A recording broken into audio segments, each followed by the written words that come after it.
everyone, and welcome to this Bambu Lab Getting Started series. So, you bought your first Bambu Lab printer, and you're looking to see what 3D printing is all about.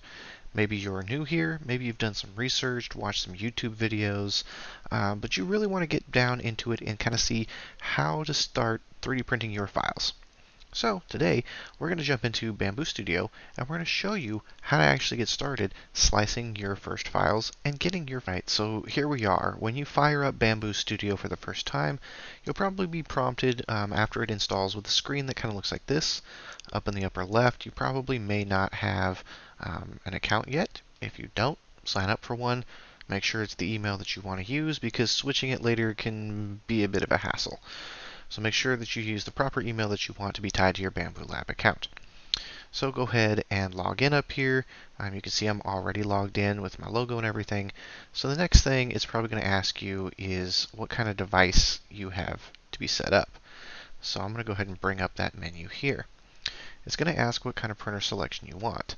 Now you can go hog wild and click all, and it will add every single one of these printers, every single nozzle option. I don't recommend that unless you have a lot of printers. Now, depending on which one you have here, you just tick the box, and that box will select that printer model and that nozzle as a profile to use. If you don't know, pretty much every Bambu Lab printer comes with a 0.4 millimeter nozzle installed by default. You can see here I have multiple other ones checked because I bought multiple sizes of nozzles. What this does is it opens up the ability to use the predefined print profiles with these nozzle sizes. If you don't have these nozzle sizes, don't select them. It'll just add to confusion and possible selection of the wrong profile later. So go ahead and scroll down through this list, pick whichever machine you have and whichever model sizes you have. Like I said, I have a lot of different nozzle sizes and a lot of different machines. There's also ones for the Anchor series. There's different Anycubic series printers in here as well. There's some Creality series printers. Yes, Bambu Studio is not just for Bambu printers. There's also some Elegoo models. There's Prusa models in here, and as you can see behind me over here, I do have the Mark III's. So yes, it is compatible with the Mark III's. You have some of the Chitty-Techs, a Tronxy, and a couple of Vorons. So again, select which printers you have and select Confirm. Now the next thing it's probably going to ask you is what type of filament that you have. Now in order to bring that up, I'm going to go ahead and bring up this menu. It's going to ask you what kind of filament you have. Now typically in here I actually just hit the All button, and that'll select every single one of these filaments. Even if you don't have the filaments like this PLA Aero or maybe a HIPS filament, maybe you want to experiment with it later and you forget how to get to this menu. There's no harm in adding all of them right now. And it gives you pretty much every single option that we can play with it if you buy a sample of it later. There is a tab for custom filaments, but that's a little beyond this getting started guide. We'll get to that later in the series. So once you've had your filament selected, go ahead and click Confirm. Now you'll be here at pretty much the Prepare tab. You can see up here in the upper left, it shows Prepare. There's a couple of different other menus here, and we'll go through them one by one as we come to them. The biggest thing you want to look at is over here on the left side, you have two drop downs. The first one is going to be your printer and nozzle size.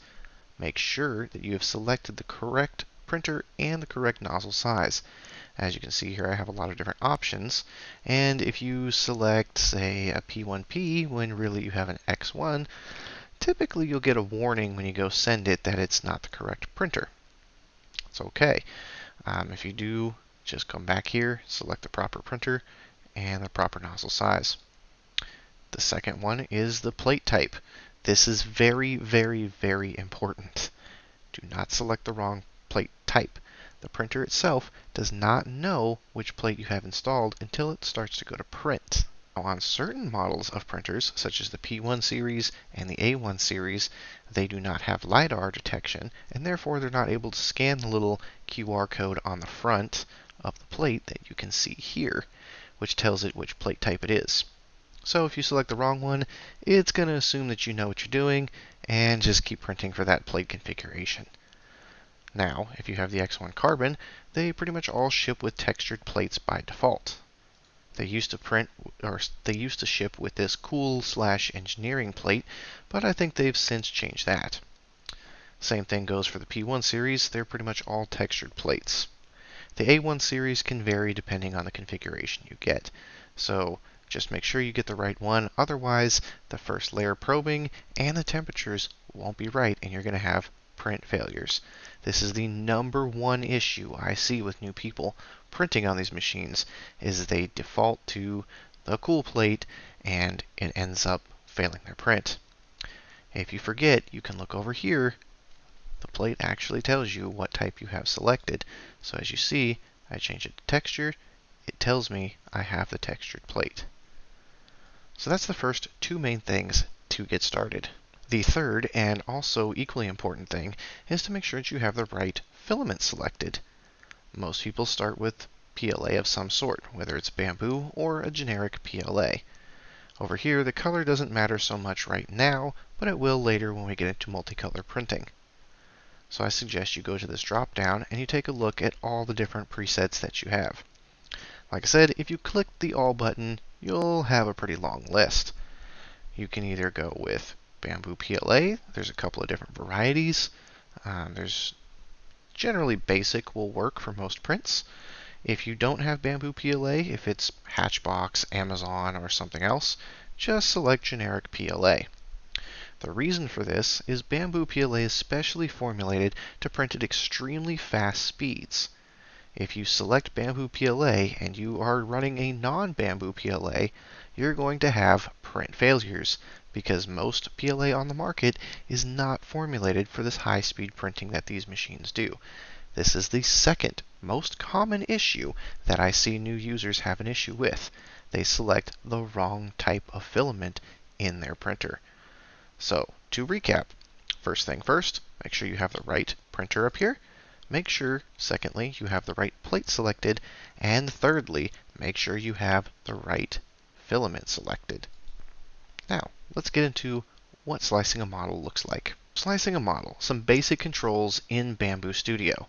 If you have a mouse with a scroll wheel, scrolling in and out will zoom the plate in and out. Clicking and holding with the left will pivot the plate so you can go and see all sides of your model. Holding with the right click on the button will actually pan it left, right, up, down. So once you select a view, you can pan it however you want. 3 basic controls for Bambu Studio. Real simple, real easy. Now you can see over here I have this advanced button toggled. If you just started up, you'll probably only see these regular options. And for most users, this is fine. You don't need to change anything other than this. Your quality, your strength of the walls and infill, and if you need support for your models. There's an Others tab, but that may get a little complicated. I prefer the advanced mode because I have an advanced user set. You can see there's a lot more options. Now let me tell you straight away, options are great. I love that Bambu gives us all these options to tweak and change and get it to our fine-tuned. It's great. But if you're a brand new user, I'm going to tell you, don't go around in here and start clicking things and start typing in numbers and hitting buttons and unchecking everything, because this is the third most common thing I see that gets new users in trouble. They come in here and be like, oh, I want to do 0.26635 whatever layer height, and your prints fail. And you're like, I don't know why, and you're posting on the forums, my print is not failing.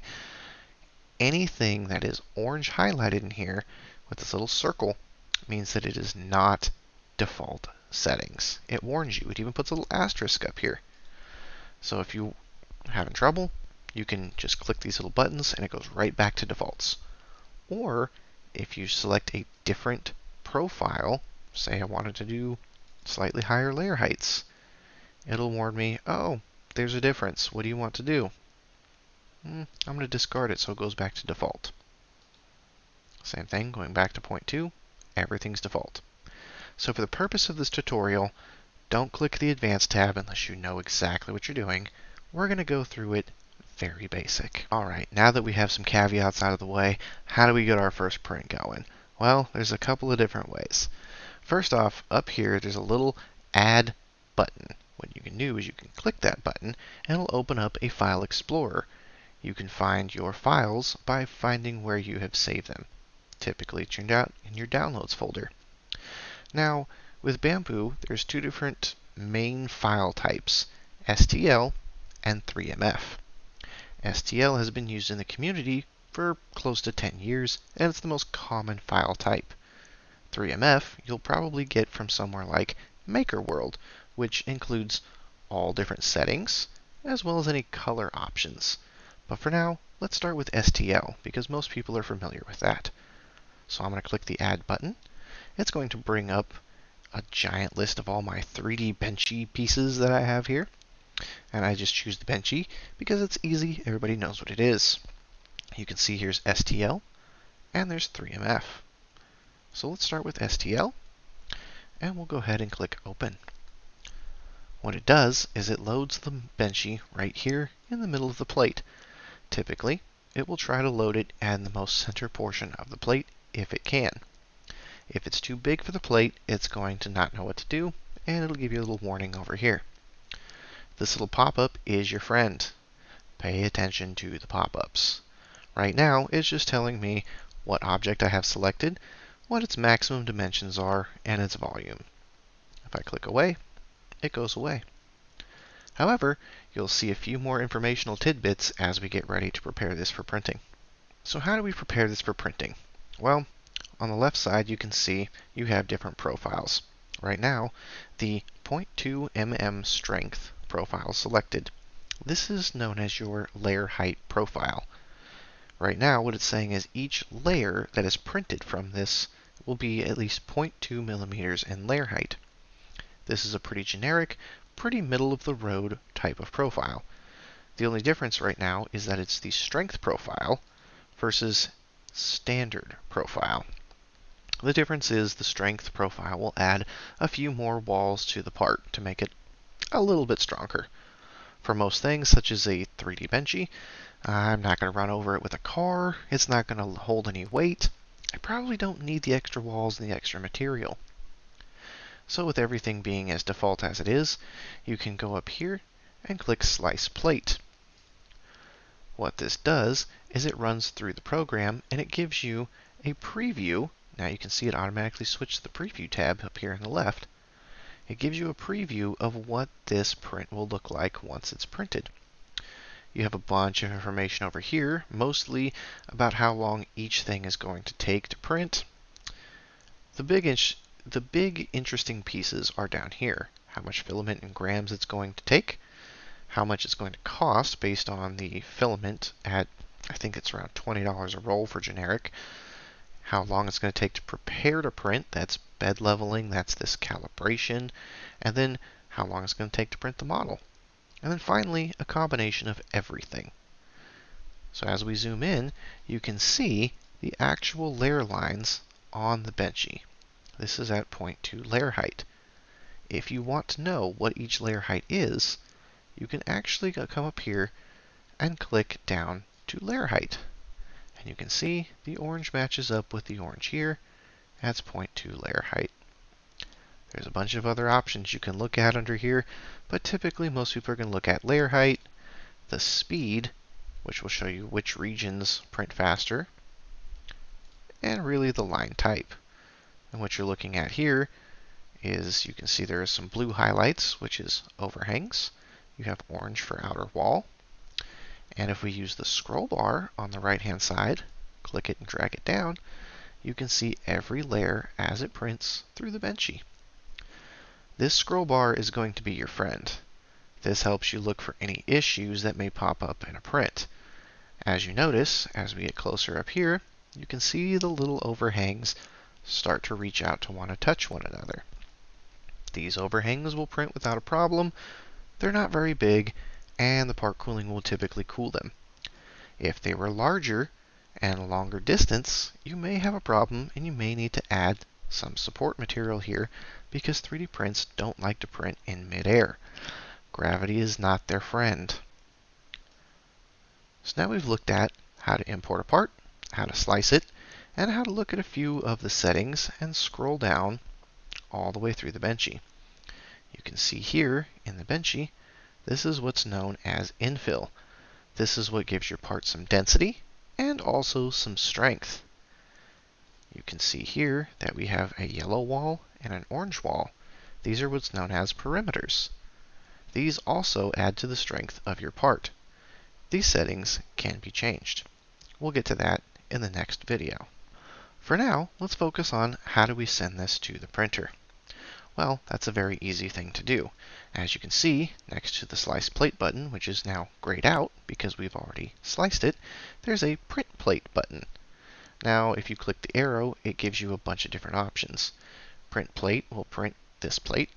Print all, if you have multiple plates, will queue them up in series on the X1 series of printers. Send will typically send it just to the SD card, so you can walk over to the printer and print it at a later time if you want. Export plate sliced file will export this as a sliced file. So you could maybe send it to your friend who has an X1 carbon and say, here, print my G-code.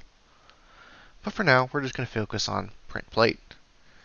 So it will come up and it will ask, what do you want to do with this print? This is a very, very important screen. If you only have one printer, it's probably only going to select the printer you have here. I have multiple printers, so I want to make sure I send it to the printer that I have sliced this for. So a couple of these, like these two, are actually A1 minis. This one is a P1P. This one is the X1 carbon. And if you have an AMS attached, it's going to ask you, what slot do you want to print this from? This is where the color is important. As you can see over here, generic PLA, we've said red is the color we want to use for this. It's going to try and map the closest red color that I have in my AMS. You can change this by clicking on it, and if you don't actually want to use red, maybe you want to use white, just change it to white. Whatever you have loaded in the AMS, you can select. Now, these other options are also equally important. Bed leveling, I recommend leaving on at all times, because when you take the plate out of the printer and you flex it, and you take the part off and put it back in the printer, you're going to shift the bed. It's never going to go back exactly the same place. And maybe a piece of filament got underneath that bed when you were putting it back. Leveling will help make sure that the printer always knows the best possible position. Time-lapse really only works on the P1 and the X1 series right now. The A1 series, it kind of works, but it causes a lot of extra print time just because of the nature of it being a bed slinger. So, if you want time lapses, make sure this is checked on the A1 series of printers. Maybe not, it takes a little extra time. Flow dynamics calibration. So this is usually only available on the X1 series. I turn mine off simply because once it's already been done, I don't need to calibrate the flow again. For new users on the A1 series, this is actually pretty useful, and it can calibrate it every time. It's very quick. On the P1 series, this option will not be enabled, simply because it doesn't have the new style head that the A1 has, and it does not have the LiDAR that the X1 has. Enabling AMS means that it will actually print from the AMS slot. If you don't want to do this, if you want to print with the rear spool holder, just uncheck this, and you will not be able to select the AMS color. So when you are ready, you can go ahead and click Send, and it will send it over to the printer and prepare. And it will automatically say that it will jump to the device screen as soon as it is done with its preparations. So you can see it count down here. It's going to jump over to, you can see now we are in the device screen, and it's going to go ahead and load the 3D Benchy, give me the progress. From here I can pause it, I can stop it, I can actually load the camera here to kind of see what's going on the printer. And you can see which filaments you have loaded. There's a few other things like the temperature up here in the corner. It's heating the heat bed, and it'll be heating the nozzle next. Now remember when I said that heat bed type is very, very important. I'm going to jump back to the slicer screen and show you why. Up in the left-hand side, let's go back to prepare over here. If you come down to this generic PLA, and on the right there's a little edit button, click on it. You'll be given this filament settings page. As you can see here, there's different types of plates. You can see the textured plate is set to 55C. Same with the smooth high temperature. The engineering plate is not recommended. The cool plate is only 35 Celsius. Now what this means is if you accidentally select the cool plate and you're running the high temperature or the textured PEI, it's not going to heat up enough to ensure that that filament or that part gets stuck to that plate. That plate needs heat in order to keep that filament stuck to it and print successfully. If it's too cold, it will just come away from the plate in the middle of printing. So it's always important. You can hear the printer going now.